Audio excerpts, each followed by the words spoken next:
Everyone, welcome to Select Academy. पिछले कुछ दिनों से हम झारखंड की हिस्ट्री को देख रहे थे। हमने जनरल इंट्रोडक्शन के साथ साथ बहुत सारे रीजनल किंगडम्स को कवर किया। वो भी हम कवर करेंगे आगे। कंप्लीट हिस्ट्री ऑफ झारखंड भी हमें कवर करनी है। मीन टाइम में ऐसा है कि अभी बहुत सारे एग्ज़ाम्स अराउंड द कॉर्नर हैं। वो काफ़ी डिटेल्ड डिस्कशन हो रहा है जो हम जेपीएससी लेक्चर सीरीज़ में कर रहे हैं। तो वो मेनली मेंस के पर्सपेक्टिव से या प्रीलिम्स के पर्सपेक्टिव से दोनों में वो काम आएगा, जैसे कि स्पेशली जेपीएससी फोकस्ड वो लेक्चर्स हैं। तो अभी बहुत सारे एग्ज़ाम में से जैसे जेएसएससी है, बीपीएससी है और स्टेट पीसीएस के एग्ज़ाम्स होते रहते हैं। अदर देन आपका अभी स्कूल झारखंड पीजी टीचर के एग्ज़ाम्स हैं। उसके अलावा लैब टेक्नीशियन, इस तरह के बहुत सारे एग्ज़ाम्स हैं। रेलवे के कुछ एग्ज़ाम्स भी हैं। मेजर पार्ट होता है पेपर का। तो जब तक हिस्ट्री में नहीं आपको कमांड होगा तो it will be quite tough to crack those exams. तो इसीलिए हिस्ट्री भी जानना ज़रूरी है। कोई भी एग्ज़ाम में आप देखें तो एक मेजर पार्ट हिस्ट्री का होता है। तो इसमें एक चीज़ ये है कि जितने सारे वो एग्ज़ाम्स हैं वनडे वाले एग्ज़ाम, इनमें क्वेश्चंस आइडियली ऑब्जेक्टिव टाइप होते हैं। आपको 4 ऑप्शंस दिए रहेंगे, उनमें से सेलेक्ट आपको करना है और करेक्ट वन। तो बेसिकली होता ये है कि पता नहीं होता क्रोनोलॉजी क्या होती है और किस टाइम में कौन से इवेंट हुए हैं। एक मोटा मोटी एक रफ़ आइडिया अगर आपके दिमाग में रहेगा तो आप इसे मैप कर पाएंगे अच्छे से। तो अभी हम जो हिस्ट्री का लेक्चर शुरू कर रहे हैं तो इसमें हम ऐसे प्रोसीड करेंगे कि बिल्कुल बिगनिंग से, है ना, प्री हिस्टोरिक इरा से लेके आपका मॉडर्न डे तक, प्रेजेंट डे तक जो इम्पोर्टेंट इवेंट्स हुए हैं उसका ये एक टाइम फ्रेम है।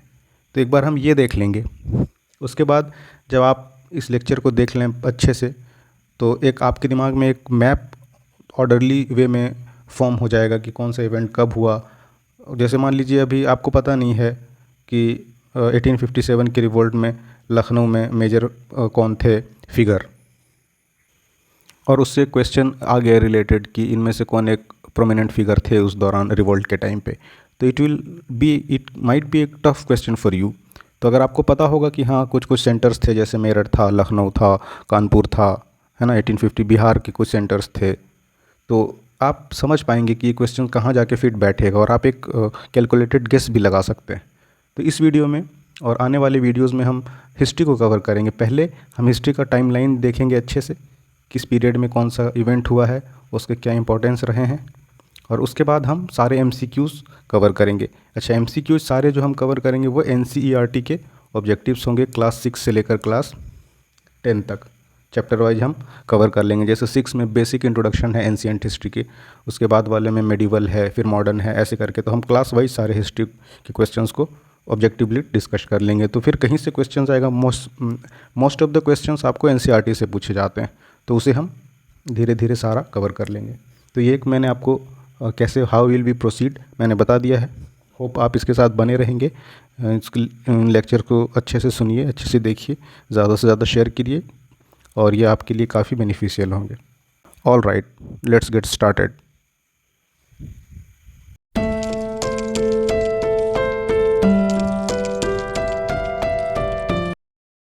तो सबसे पहले शुरू करते हैं, है ना, first thing first.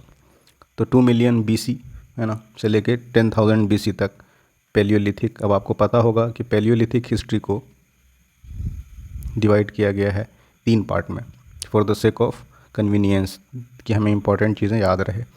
Lower, middle और फिर अपर पैलियोलिथिक। तो 2 मिलियन से लेके देखिए 10,000 बीसी तक पैलियोलिथिक है। ये टोटल पैलियोलिथिक हो गया। इसमें फिर आपका देखिए लोअर, मिडिल और अपर पैलियोलिथिक। तो 2 मिलियन से लेके 50,000 बीसी, है ना, बिफोर क्राइस्ट चल रहा है ये, जैसे उसके बर्थ से पहले वाला पीरियड। तो पैलियोलिथिक था। पैलियोलिथिक में ही हमारा फायर डिस्कवर हो चुका था। हालांकि डिस्कवर होने के बाद बहुत फ्रिक्वेंटली यूज़ नहीं होता था, लेकिन डिस्कवरी ऑफ फायर अगर क्वेश्चन पूछा जाता है तो दैट विल बी पैलियोलिथिक। फिर 50,000 बीसी से 40,000 बीसी, 10,000 साल तक क्या चला, मिडिल पैलियोलिथिक। और फिर 40,000 बीसी से 10,000 बीसी तक अपर पैलियोलिथिक। ये कलेक्टिवली दे दिया गया है इंपॉर्टेंट इवेंट्स, जैसे फायर का डिस्कवरी, उसके बाद टूल्स मेड ऑफ लाइमस्टोन्स, और कहाँ मिला, तो छोटा नागपुर रीजन में इसके अब भी कुछ हिस्ट्री से पता चलता है कि इनके कुछ अवशेष मिले हैं। और कहाँ मिले हैं, तो करनूल, है ना, आंध्र प्रदेश। तो इन जगहों पर एविडेंट मिले हैं हमें इन चीज़ों के, जो लाइमस्टोन है ना, लाइमस्टोन्स के टूल्स बने, इनके कुछ एविडेंट यहाँ से मिले हैं। नेक्स्ट आ गया फिर मेसोलिथिक 10,000 BC से 7,000 BC। यहाँ पे क्या हुए, माइक्रोलिथ है ना, पहले होते थे औजार ज़रा भारी भरकम, तो इनको क्या हुआ, माइक्रो छोटे छोटे औजार बनने लगे। पॉइंटेड शिकार करना, गैदरर्स जो थे हंटर, उनके लिए काफ़ी आसान होने लगा, माइक्रोलिथ का यूज़ ज़्यादा होने लगा। जहाँ आपको समझ नहीं आए या थोड़ा सा कुछ कन्फ्यूज़न हो तो ये डिटेल में काफ़ी एक्सप्लेन करना काफ़ी लंबा हो जाएगा वीडियो, तो काइंडली आप कमेंट में कर दें, I will more than happy to help you. Okay, फिर 7,000 BC से नियोलिथिक एज शुरू हो जाता है, हिंदी में इसको नवपाषाण, नवपाषाण काल है ना। तो क्या हुआ इसमें, food producers use of polish tools. ये क्या हुआ, माइक्रोलिथ थे, अब इसमें पॉलिश और ज़्यादा, अब भी पॉलिश होता है ना, ताकि उनका ज़्यादा सस्टेनेबिलिटी रहे और उनका ज़्यादा धारदार हो जाए हथियार। ओके, ठीक है, आगे बढ़ते हैं। फिर ये प्री हड़प्पन फेज है ना। प्री हड़प्पन इसलिए कि 2500 BC से हड़प्पन शुरू हो गया, तो नियोलिथिक और हड़प्पन के बीच में ये वाला फेज प्री हड़प्पन फेज। तो प्री हड़प्पन फेज में चाल्कोलिथिक एज, इसमें क्या हुआ, use of copper, first metal, देखिए ना, ये फर्स्ट मेटल कॉपर का यूज़ होने लगा। फिर आपका 2500 BC से IBC यानी हड़प्पन फेज ये शुरू हो गया हमारा। इसमें ब्रॉन्ज एज सिविलाइजेशन भी कहते हैं इसको, डेवलपमेंट ऑफ अर्बन कल्चर है ना, अर्बन अभी भी धोलावीरा आपने पढ़ा होगा इसको, IBC इंडस वैली सिविलाइजेशन में है ना, हड़प्पन संस्कृति में आपने इसको पढ़ा होगा। और बहुत सारे हैं ना, कालीबंगन, इस तरह के बहुत सारे हैं अलग अलग इसके जो सिटीज़ हुए है ना, लोथल, बहुत सारा है, आगे देखेंगे अगर ऑब्जेक्टिवली जब हम कवर करेंगे तो वो सारी चीज़ें कवर हो जाएंगी। अब IBC के बाद यानी हड़प्पन फेज़ के बाद वैदिक पीरियड शुरू हो गया, कब से, 1500 से लेकर 1000 BC तक अर्ली वैदिक पीरियड। वैदिक पीरियड में भी दो था है ना, अर्ली और लेटर वैदिक पीरियड। तो अर्ली वैदिक पीरियड में ऋग्वेद शुरू हो गया। देखिए ये सब अगर आप देखें ध्यान से तो सब एक ऑब्जेक्टिव क्वेश्चन बन सकता है इन चीज़ों से, अगर याद रहता है तो वेल एंड गुड, और नहीं होता है तो नो नीड टू वरी। जब हम ऑब्जेक्टिव क्लास वाइज कवर करेंगे तो ऑलमोस्ट हर क्वेश्चन आपका कवर हो जाएगा जो भी एग्ज़ाम में पूछे जाते हैं। तो फिर यहाँ लेटर वैदिक आ गया 10,000 BC से 500 BC। फिर अर्ली वैदिक पीरियड 1500 BC से 1000 BC तक। अर्ली वैदिक पीरियड में इंपॉर्टेंट क्या हुआ, ऋग्वेद, 4 वेद हैं है ना, 4 वेदास, उसमें से ऋग्वेद सबसे पहले, अर्ली वैदिक पीरियड। नेक्स्ट आया 1000 से 500 BC लेटर वैदिक, इसको सेकंड फेज भी बोलते हैं, किसका, अर्बनाइजेशन का, अर्बन फेज का। देखिए ना, growth of second urban phase with establishment of mahajanapadas है ना, जनपद यानी अभी भी आप हमारे CM योगी जी से सुनते होंगे है ना, जनपद यानी डिस्ट्रिक्ट, तो ये महाजनपदास ये शुरू हो गए थे कब, लेटर वैदिक पीरियड में। उसके बाद का फेज 600 BC से 325 BC महाजनपदास, 16 महाजनपद है ना, नाम बताइए कमेंट सेक्शन में, जैसे कि उज्जैन, मगध, बहुत ये सब फेमस रहे हैं। 16 महाजनपद ऐसे हुए है ना, सर्टेन रिपब्लिक्स हुए। उसके बाद क्या हुआ, 544 BC से 412 BC हर्यंका डायनेस्टी, फाउंडर कौन, बिम्बिसार है ना, और इम्पोर्टेंट किंग अजातशत्रु, उदयन है ना, हर्यंका डायनेस्टी। उसके बाद क्या हुआ, नेक्स्ट डायनेस्टी भी अगर आप याद रख पाएँ क्रोनोलॉजिकली तो अच्छी बात है, नहीं भी याद रख पाए तो हमें ऑब्जेक्टिव क्वेश्चंस करने हैं, तो कोई ऐसा है नहीं आपको, मतलब कभी कभी ऐसा होता है कि मोर देन वन ऑप्शन वाले क्वेश्चन दे दें, पर वो बहुत रेयर है, ये वन डे वाले एग्ज़ाम्स में। UPSC में ऐसा होता है, मे बी कुछ एक क्वेश्चन हो कि अगर आप क्रोनोलॉजी याद हो तो अच्छी बात है, अदरवाइज़ एलिमिनेट कर सकते हैं। हालांकि 22 के पैटर्न से एलिमिनेशन भी काफ़ी अब टफ होता जा रहा है, नंदलेस देखेंगे हम आने वाले टाइम में कैसे उसको टैकल करना है। तो हर्यंका डायनेस्टी के बाद क्या हुआ हमारा, शिशुनाग डायनेस्टी। इंपॉर्टेंट रूलर्स कौन हुए, शिशुनाग, कालाशोक, एक डायनेस्टी दूसरे को रिप्लेस करता जाएगा। नेक्स्ट इसके बाद हो गए नंद डायनेस्टी है ना, 344 BC से ये शुरू हो गया। इसमें इंपॉर्टेंट महापद्मनंदा। अब इसमें एक और चीज़ क्या हुआ, नंद डायनेस्टी के टाइम में अलेक्जेंडर हमारे द ग्रेट है ना, उनका एडवेंट हो गया। उस टाइम तो कोई नेशन और इसका कॉन्सेप्ट था नहीं, जो ज़्यादा पावरफुल होगा वो ऑब्वियसली कंकर करेगा। तो ये हमारे हो गए नंदा डायनेस्टी। उसके बाद क्या आ गए 563 BC, birth of the great Gautam Buddha, Buddhism establish हो गया। उसके बाद नेक्स्ट क्या हुआ 540 BC, बर्थ ऑफ महावीर। तो हमारे बुद्ध पहले आए, बाद में आए महावीर, है ना। 24 तीर्थंकर थे ये, चूँकि ये 24वें थे, इसका मतलब क्या है, पहले तीर्थंकर और काफ़ी पहले होंगे। तो रिलीजन में आपका काफ़ी पुराना है Jainism with when compare to Buddhism, लेकिन 24वें तीर्थंकर जो हमारे महावीर थे उनका आना हुआ गौतम बुद्धा के बाद। अब यहाँ से फिर क्या हुआ, पर्शियन इन्वेजन शुरू हो गया 518 में, है ना, डेरियस। नेक्स्ट आए नहीं, बुद्धा के जस्ट डेथ के time first Buddhist council Rajgir में हुआ, है ना, प्रिसाइडेड बाय, इनको हेड कौन किया था बुद्धिस्ट काउंसिल को, बताइए कमेंट सेक्शन में। फिर उसके बाद नेक्स्ट 100 साल बाद हुआ सेकंड बुद्धिस्ट काउंसिल वैशाली में, है ना। फिर मैसिडोनियन इन्वेजन, ये सब चल रहा है आपका पीरियड जब बुद्धिज़्म बिल्कुल पीक पे था, है ना। बुद्धा के खास करके निर्वाणा के बाद, डेथ के बाद और ज़्यादा इम्पेटस पकड़ लिया बुद्धिज़्म ने, तो ये काफ़ी प्रोमिनेंट रिलीजन हो रहा था, है ना। उसके बाद 326 BC तक हम पहुँचे हैं अभी, मैसिडोनियन इन्वेजन होने लग गया, ग्रीक और इंडिया के बीच में इससे क्या हुआ, डायरेक्ट कॉन्टैक्ट हो गया। उसके बाद 250 BC थर्ड बुद्धिस्ट काउंसिल, कहाँ पे, पाटलिपुत्रा। तो ये आपका तीनों ही बुद्धिस्ट काउंसिल, 4 बुद्धिस्ट काउंसिल हुए हैं एक्चुअली, चौथा भी आएगा अभी आगे। तो ये जो आपका बुद्धिस्ट काउंसिल है ना, ये एक सेकेंड, ये फर्स्ट बुद्धिस्ट काउंसिल, है ना, राजगीर। फिर आपका second Buddhist council Vaishali, third Buddhist council Pataliputra. ये काफ़ी इंपॉर्टेंट पार्ट हैं क्वेश्चंस के, कहीं ना कहीं से एन के एन प्रकारेण, है ना, ये पूछ ही लिया जाता है, ठीक है।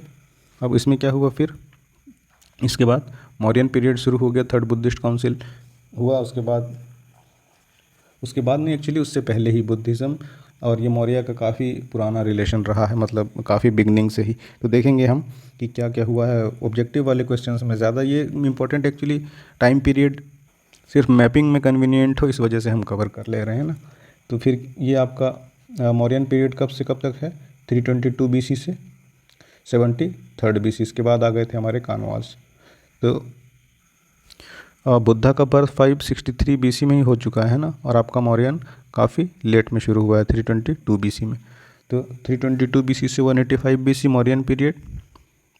इसमें से मौर्यन पीरियड में से सबसे पहले important figure Chandragupta Maurya, obviously, है ना, चाणक्य जिनके गुरु थे, कौटिल्य भी बोलते हैं जिन्हें। कब से कब तक, 322 से 298, पॉलिटिकल यूनिफिकेशन ऑफ इंडिया। और क्या हुआ, धम्मा ऑफ अशोका, कब, ये कलिंग वॉर के बाद, है ना, ये हुआ।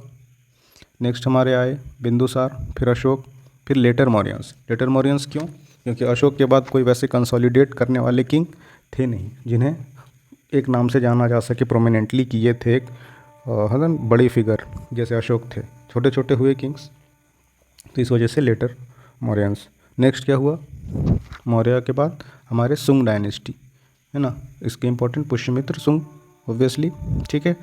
फिर कानवास आए सुंगा के बाद, तो वासुदेव फाउंडेड द डायनेस्टीज के फाउंडर थे वासुदेव। फिर हमारे सतवाहनास, है ना, कैपिटल इनका पैथन, अभी के महाराष्ट्र में, ठीक है। ये सतवाहनास, ये थोड़ा थोड़ा डेक्कन वाला रीजन आ रहा है, एक्चुअली कवर ही इसी तरह से होता है। जो भी मेजर किंग हुए जिस भी रीजन में, चाहे वो नॉर्थ के हों, साउथ के हों, है ना, या डेक्कन रीजन के हों, या डीप साउथ के हो, चोला चेरा पांड्याज हों, तो उनका कवर है इसी तरह से कि आपका जो मेजर किंग्स हुए वो होंगे, उनका कैपिटल कहीं कहीं पे मेंशन मिलेगा, टाइम पीरियड मिलेगा, इस तरह से क्वेश्चंस मिलेंगे। अब जैसे यहाँ देखिए सतवाहना है, ये आपके डेक्कन वाले रीजन में थे। फिर आपके ये शाकास ग्रीक्स आ गए, का नॉर्थ वेस्ट से इनका एडवेंट हुआ। फिर आपके कुषाण आ गए, है ना। फिर ये देखिए संगम एज हो गया, संगम एज कहाँ, डीप साउथ, है ना, पांड्यास के दौरान हुआ था। तो ये एक टाइम पीरियड है उस सेंस में, जो कि एक मेजर किंग्स का जो एक्सटेंट था या उनका जो रीज़न हुआ उनका रूल करने का। ऐसा नहीं कि जो कोई एक ग्रैंड कॉन्सेप्ट तो था नहीं, अभी जैसे हेड ऑफ द स्टेट है प्राइम मिनिस्टर, वैसा तो था नहीं। तो जो भी मेजर किंग्स हुए तो उनको कवर कर रहा है, और मेजर किंग से रिलेटेड वाले एरियाज़ को ये कवर कर रहा है, ठीक है। तो कहाँ पहुँचे थे हम? हाँ, ये बुद्धिस्ट काउंसिल के बाद हमने मौर्य कवर कर लिया, सुंगा भी देख लिया, फिर कानवा डायनेस्टी, ये सतवाहनास आ गए। ठीक है, कब आए? 60 BC से 225 AD आ गया ये, है ना।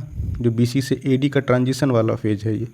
तो यहाँ पर आपका सतवाहनास थे और इनका कैपिटल पाइथन। आगे बढ़ते हैं। उसके बाद ये BC है, सेकंड BC इंडो ग्रीक्स आए, मेनांदेर, है ना, इनका फाउंडर भी। फिर आए हमारे शाकाज, फर्स्ट BC से 4th AD, है ना, रुद्र, है ना, पूरा रुद्र दमन 130 AD से 150 AD। फिर हमारा वही चल रहा है BC से AD वाले फेज में। पार्थियंस आए, Saint Thomas arrived in India, ये भी क्वेश्चन पूछा गया कई बार, कब आए थे, है ना। सेंट थॉमस तो आए हमारे, पार्थियंस थे उनके दौरान, फर्स्ट BC से 1 AD, advent in India during reign of, है ना, गोंडोफेरेंस, इनके दौरान उनका आगमन हुआ। नेक्स्ट हमारे Kushan, major king Kanishka, founder नहीं है ये, याद रखिएगा, है ना, कई बार लोग कंफ्यूज कर जाते हैं। फाउंडर थे कैडाफिस 1, जो फाउंडर थे कब? 1 AD से 4th AD। ठीक है, आगे बढ़ते हैं। ये देखिए 4th आ गया हमारा बुद्धिस्ट काउंसिल, कब हुआ? 72 AD में, कश्मीर में। अब क्या हो रहा है? 3rd BC से AD संगम एज आ गया, है ना, convene of Sangam, commune, rules of Chera, Chola and Pandyas. Sangam मतलब बहुत सारे पॉइंट जो थे, स्पेशली रिलीजियस या सोशल इश्यूज़ पे, जो बहुत सारे मल्टीपल एरिया से पॉइंट आए, उनका एक ये कॉन्फ्रेंस हुआ, संगम, है ना, मिलन, इसीलिए इसे संगम एज कहते हैं। अब संगम एज के बाद फिर ये हमारा आ गया गुप्ता एज। देखिए मैंने पहले भी बोला था, ये आपका संगम चल रहा है डीप साउथ में, है ना, चेरा, चोलास, पांड्या, अभी के जो आपके तमिलनाडु, केरला वाला एरिया है, ये वाला एरिया से फिर हम आ गए गुप्ता एज में ऊपर, है ना, नॉर्दर्न इंडिया में। तो फिर ये गुप्ता एज कब से? AD में अब चलेंगी बातें, 319 AD से 540 AD तक गुप्ता एज। गुप्ता एज में ये सबसे पहले चंद्रगुप्त 1, फिर समुद्रगुप्त, फिर चंद्रगुप्त 2, फिर कुमारगुप्त, फिर स्कंदगुप्त, मेजर रूलर्स ये हुए। ये आपका टाइम पीरियड है इससे रिलेटेड। अब इसमें ये क्या हुआ? गोल्डन एज ऑफ इंडिया कहा जाता है इसको। बहुत सारे आर्ट लिटरेचर हुआ, है ना, न्यूमिस्मेटिक्स, बहुत सारा, है ना, सिक्कों का जो बनना, है ना, अलग अलग तरह के सिक्के, कॉइन्स, है ना, गोल्ड, सिल्वर, उसमें भी एक एवर साइड यानी सामने की तरफ किंग का होना, है ना, रिवर साइड उल्टी तरफ किसका होना? डाइटीज़, जिनको मानने वाले थे, जैसे गरुड़ की इमेज, है ना, कॉइन में। क्यों? क्योंकि गरुड़ विष्णु का सवारी है, इस वजह से। तो इस तरह से न्यूमिस्मेटिक्स में काफ़ी इंपॉर्टेंट काम हुए। फिर क्या हुआ? वर्धन डायनेस्टी, है ना, 550 AD से 670 AD, हर्षा, है ना, हर्षवर्धन काफ़ी फेमस प्रोमिनेंट किंग रहे हैं। कहाँ? अभी के प्रेजेंट डे हरियाणा, है ना, थानेसर। ठीक है, आगे बढ़ते हैं। तो इसमें देखिए कुछ कुछ मेंशन है यहाँ पे, 66, है ना, 606 से 647 AD के बीच Kannauj assembly and Prayag assembly held. Prayag assembly में इन्होंने महायान बुद्धा, है ना, क्या कहा था कि महायान बुद्धा को अडॉप्ट कर लेंगे और सब कुछ अपना जो किंगडम वाला लेविश लाइफ स्टाइल है छोड़ देना था इन्होंने यहाँ पे। कहाँ पे? प्रयाग असेंबली में, है ना। फिर क्या हुआ? इनके दौरान ही ह्यूनसांग हर्ष के असेंबली में आए थे। उसके बाद फिर साउथ आ गया ये। इसलिए जहाँ भी मेजर किंग हुए, north, south, east, west, north east, north west, irrespective of the location, ये वैसे क्रोनोलॉजी मेंशन है, अदरवाइज पॉसिबल भी नहीं है पूरी तरह से उसको, काफ़ी वो फिर दूसरी तरफ हो जाएगा बात। कब आए चालुक्य? 543 से 755 AD में चालुक्य ऑफ वातापी, है ना, वैसारा स्टाइल का शुरू हुआ टेम्पल आर्किटेक्चर। बस ये जानिए कि नागरा स्टाइल, वैसारा स्टाइल, द्रविड़ा स्टाइल, ये सब क्या है? टेम्पल आर्किटेक्चर के टाइप हैं। फिर इनका कुछ सब वेरिएशन है ना। द्रविड़ा स्टाइल में कुछ और है, विजयनगर किंगडम, इन्होंने कुछ कुछ एडिशन किए टेम्पल आर्किटेक्चर में, वो सब देखेंगे हम आगे। अभी आपको बस ये जानना है कि ये सब एक टेम्पल आर्किटेक्चर का टाइप था जो इन्होंने शुरू किया था, है ना। चालुक्य ने शुरू किया वैसारा स्टाइल का, ठीक है। फिर आ गए हमारे पल्लवास, कहाँ के? कांची के। कब? 575 से 897 एडी में। इन्होंने क्या किया? द्रविड़ स्टाइल शुरू किया, देखिए ना। तो पहले वैसारा स्टाइल शुरू हुआ है, फिर द्रविड़ स्टाइल शुरू हुआ। एक को शुरू किया चालुक्य ने, जो कि वातापी के थे, और दूसरे को यानी कि द्रविड़ स्टाइल को शुरू किया है पल्लवाज ने। कहाँ के? कांची वाले। अब इस पीरियड के बाद है ना 650 एडी से 1206 एडी को मेडिवल में डिवाइड किया गया है। मेडिवल इंडिया में इम्पोर्टेंट क्या क्या हुआ देखते हैं। तो सबसे पहले शुरू है 750 से 1150 तक रूल ऑफ पालास, है ना। बंगाल अभी का जो है, बिहार, झारखंड, इन वाले रीजन में ये हुए मेजरली। इम्पोर्टेंस इधर वाला है ना। तो इसमें कैपिटलेट मुंगेर, बिहार, है ना। ऐसा कोई एंशियंट टाइम में, मेडिवल टाइम में कोई बॉर्डर का कॉन्सेप्ट था नहीं कि बंगाल, बिहार, झारखंड, छत्तीसगढ़ ये वाला रीजन था। इनमें डोमिनेंट थे पाला। कब तक? लगभग 400 साल, है ना, 750 से 1150 तक। कहाँ इनका कैपिटल? मुंगेर। पालास के बाद फिर आ गया देखिए राष्ट्रकूटास। राष्ट्रकूटा 752 से 973 एडी तक, इनका कैपिटल मलखेड़, है ना। फिर आ गए हमारे प्रतिहार्स, इन्होंने वेस्टर्न इंडिया में रूल किया। फिर मुस्लिम इन्वेजन यहाँ से शुरू हो जाता है ना। Advent of Muslims 712 Mohammad bin Qasim invaded India. हालांकि इनका इन्वेजन तो हुआ मोहम्मद बिन कासिम का, लेकिन अरब या मुस्लिम रूल इस्टेब्लिश नहीं हुआ। ये किसी ट्रेड में कुछ कॉन्फ्लिक्ट हो गया था, उस वजह से इनका आना हुआ। इन्होंने इन्वेड किया, जो भी इनका पर्पस था उसको फुलफ़िल किया, और वापस ही went back to his native place. तो यहाँ से लेकर यहाँ देखिए ना, तुर्क इन्वेजन 200 साल से ज़्यादा का टाइम, ऑलमोस्ट 300 साल बाद शुरू हुआ था इस्लामिक रूल फॉर्मेशन। उसके बाद बीच में क्या थे? चोलास थे हमारे 850 में और 1279 एडी तक। इनका कैपिटल तंजौर, है ना, जो कि एपिटोम, है ना, पहचान, सबसे famous cheese, moment for Dravidian architecture. Dravidian अभी मैंने पहले भी बोला, टेम्पल आर्किटेक्चर या और आर्किटेक्चर स्टाइल है उनका, तो उसमें सबसे प्रोमिनेंट चोलास। उसके बाद है ना टर्क इन्वेजन शुरू हो गया, महमूद ऑफ गजनी 998 में। फिर सेकंड टर्क इन्वेजन गौरी। तो गजनी के इन्वेजन में भी रूल इस्टेब्लिश कुछ नहीं हुआ। ये आए, इनका काफ़ी सारा अटैक था, है ना, बहुत सारे अटैक्स में का 1001 में। उसमें से एक ऑलमोस्ट लास्ट, जहाँ तक मुझे याद है, या सेकंड लास्ट अटैक था सोमनाथ के टेम्पल पे, है ना, जहाँ पे एक ज्योतिर्लिंग भी है हमारा, ज्योतिर्लिंगा, है ना, 12 ज्योतिर्लिंग हैं। अगर आपको पता है तो बताइए कमेंट सेक्शन में। तो उनमें से एक सोमनाथ टेम्पल भी था, अभी भी है ना। तो उनको बुरी तरह से गजनी ने लूटा और लूट खसुट करके वापस। लेकिन एक रास्ता शुरू हो गया किस चीज़ का? टर्क इन्वेजन का, है ना। 1175 से 1206 टर्क इन्वेजन, महमूद ऑफ गौर। ये गजनी के महमूद एक्चुअली किंग को बोला जाता था। तो ये गजनी के, उसके बाद वाले गौरी के, और यहाँ से शुरू होने लगा आपका कॉन्फ्लिक्ट। जो यहाँ के इस्टेब्लिश रूलर्स थे, कौन थे? पृथ्वीराज चौहान। उस दौरान चौहान साहब का मूवी भी आई थी अभी हमारे, ग्रेट अक्की भाई, है ना।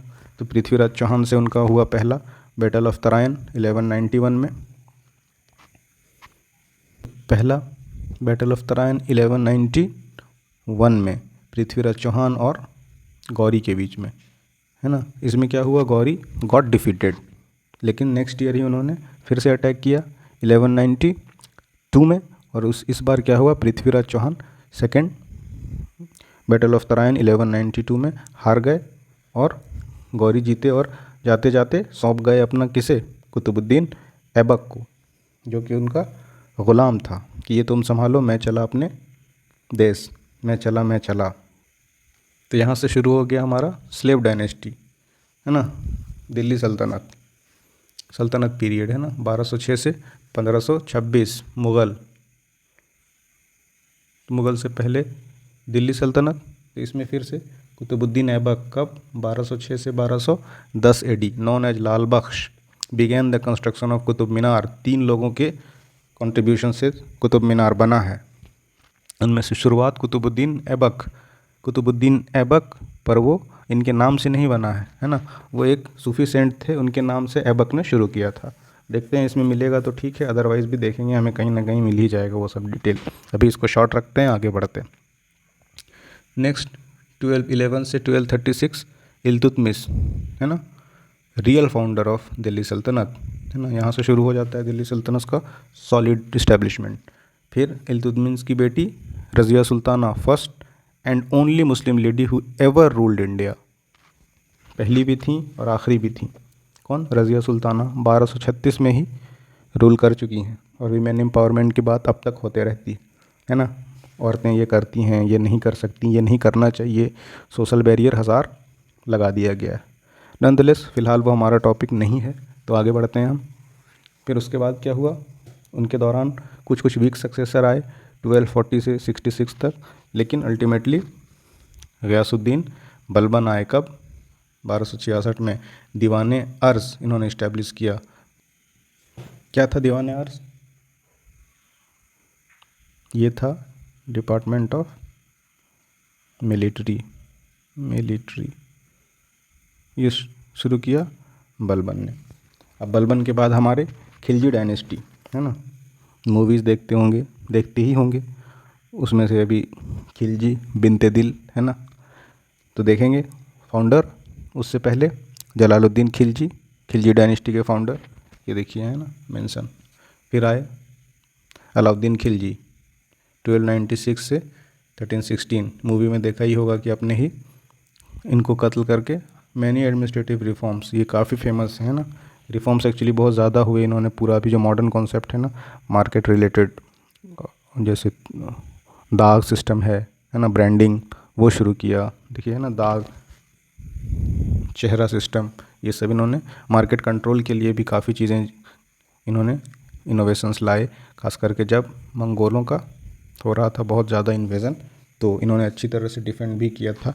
तो काफ़ी ये मेजर इनका इन चीज़ों में कंट्रीब्यूशन रहा। अब इसके बाद हमारे तुगलक डायनेस्टी आ गए। फाउंडर गयासुद्दीन तुगलक, नेक्स्ट मोहम्मद बिन तुगलक MBT,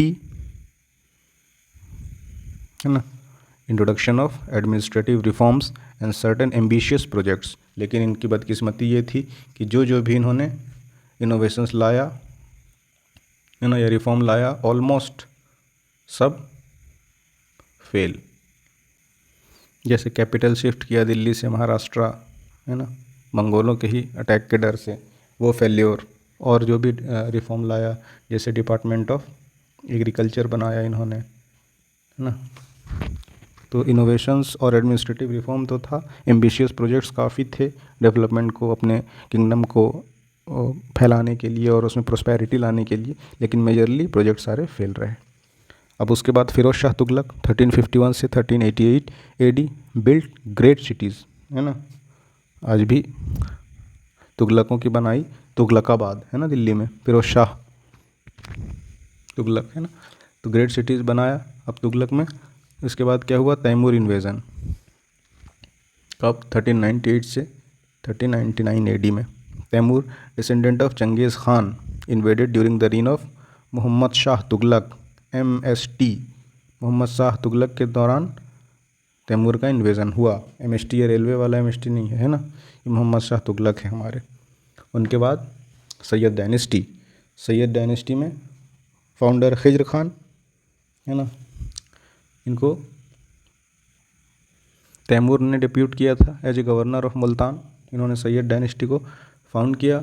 नेक्स्ट मुबारक शाह, है ना, इम्पोर्टेंस क्या है? तो तारीख़ मुबारक शाही रिटन बाय यहिया अहमद सिरहिंदी, किसके टाइम में? मुबारक शाह के दौरान मतलब टाइम पीरियड में। नेक्स्ट हमारे Mohammad Shah, first ruler of the dynasty to adopt title of sultan, इससे पहले कि इन्होंने सुल्तान का टाइटल अडॉप्ट नहीं किया। उसके बाद लास्ट रूलर ऑफ डायनेस्टी आए कौन? अलाउद्दीन शाह, और ये कब की बात है?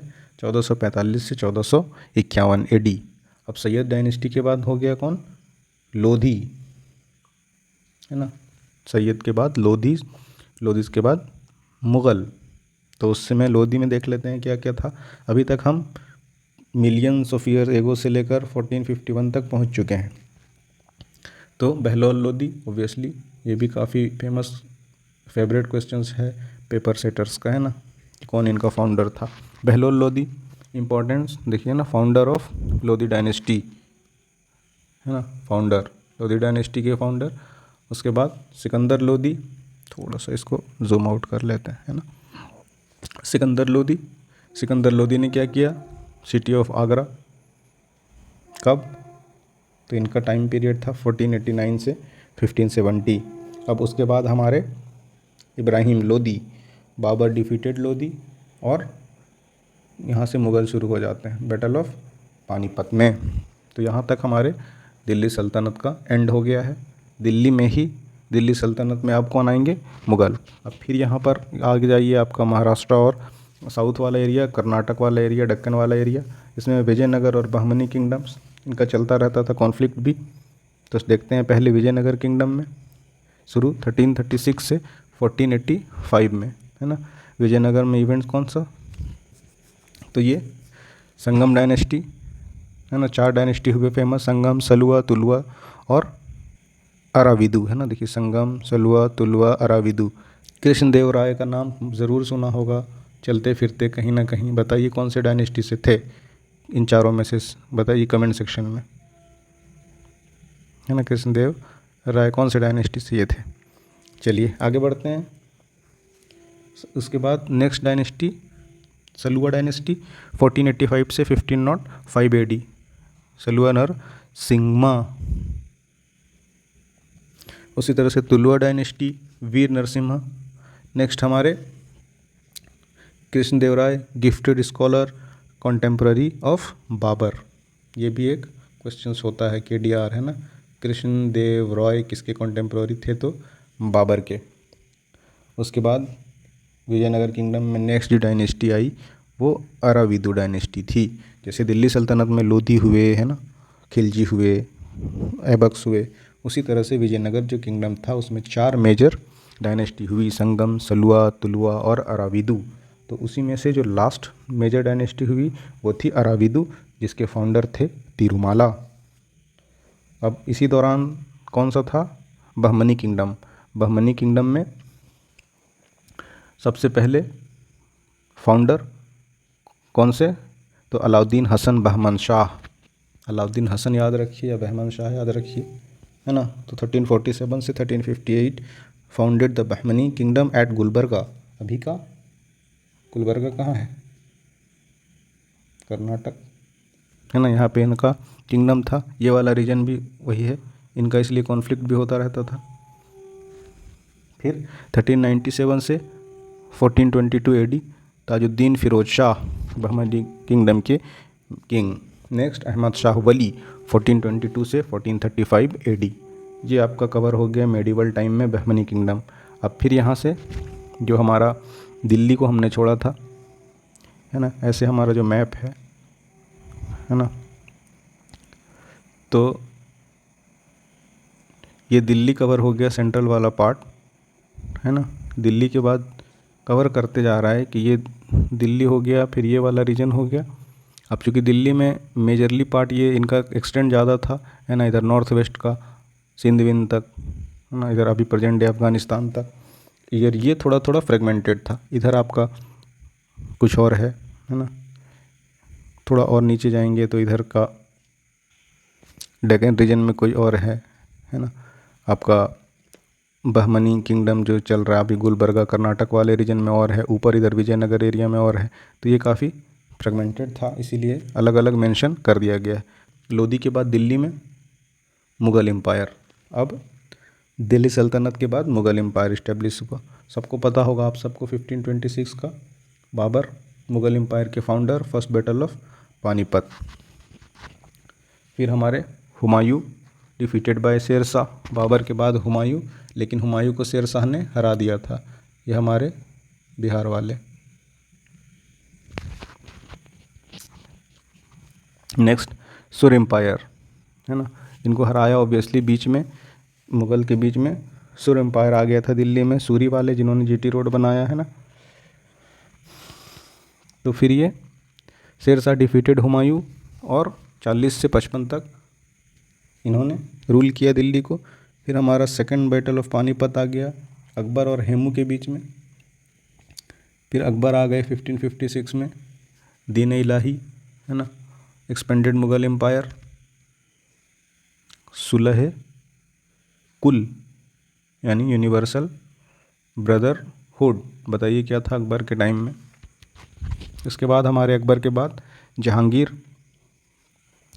जहांगीर के टाइम में एक मेजर चीज़ क्या हुआ, तो कैप्टन विलियम हॉकिंस और सर थॉमस रो जो परमिशन लेने आए थे ईस्ट इंडिया कंपनी के लिए, तो जहांगीर के टाइम में 1605 में। उसके बाद आना हुआ शाहजहां का। जहांगीर के बाद इस दौरान मुग़ल एम्पायर अपने आर्ट और आर्किटेक्चर के पिनेकल पे था, टॉप पे था, है ना। शाहजहां, ताजमहल, लाल किला, ये वो जान ही रहे हैं, मेंशन करने का कोई ख़ास मतलब है नहीं। तो आगे बढ़ते हैं। फिर ये औरंगज़ेब। औरंगज़ेब 1658 से 1707 में। अब यहाँ से क्या हुआ, डिक्लाइन ऑफ मुगल शुरू कब, 1707 में डेथ ऑफ औरंगज़ेब, और लेटर मुगल्स होने लगे। फिर लास्ट पावरफुल किंग हमारे मुग़ल सल्तनत के औरंगज़ेब। उसके बाद लेटर मुगल्स आए जो कि कोई वैसा प्रभाव या प्रभुत्व वाले थे नहीं, तो इसीलिए इनको लेटर मुगल्स में शुमार किया जाता है। 1707 से 1857। हालांकि ये जो रिवोल्ट हुआ किसमें, बहादुर शाह जफ़र को किंग मान लिया लोगों ने ज़बरदस्ती कि कम से कम एक सेंट्रल अथॉरिटी होगी तो कुछ आराम, कुछ आसानी हो सकता है, इसलिए ज़बरदस्ती का किंग इनको मान के ही, है ना, इनके अंदर ये रिवोल्ट जो था इसको जोर दिया गया, हवा मिली। हालांकि कोई उनका पावर उनके साथ बचा नहीं था, है ना। काफ़ी ये पोइटिक टाइप आदमी थे, सुना होगा आप सब ने, इन हसरतों से कह दो कहीं और जा बसे, इतनी जगह नहीं है दिले दागदार में, उम्रे दराज मांग के लाए थे 4 दिन, 2 आरज़ू में कट गए 2 इंतज़ार में। तो ये जो बहुत फेमस पोइट्री है ज़फ़र साहब की है, यानी बहादुर शाह जफ़र। यहाँ से decline and disintegration of Mughal empire with gaining strength of British, है ना, ब्रिटिश एक्सपेंड करते गए, स्ट्रेंथ पाते गए और मुग़ल का डिक्लाइन होता रहा। तो ये हमारा मराठा स्टेट एंड मराठा कॉन्फिडरेसी। तो ये हम यहीं तक रहने देते हैं, काफ़ी लंबा हो गया है। एक और वीडियो में हम मॉडर्न तक कवर कर लेंगे और उसके बाद हम MCQs देखना शुरू करेंगे। तो वो बेसिकली मैंने बता ही दिया जैसे पहले, वो NCERT का चैप्टर वाइज कंसोलिडेशन होगा और वो उसको MCQs में हम देखेंगे, तो काफ़ी हद तक मैक्सिमम क्वेश्चंस हिस्ट्री के सॉल्व हो जाएंगे। I hope you are liking this series, और लाइक कर दें अगर यहाँ तक आ गए हैं तो, सब्सक्राइब कर लें और ज़्यादा से ज़्यादा शेयर करें इसे, ताकि लोग भी बेनिफिट हों और सबका भला हो। Thanks for watching.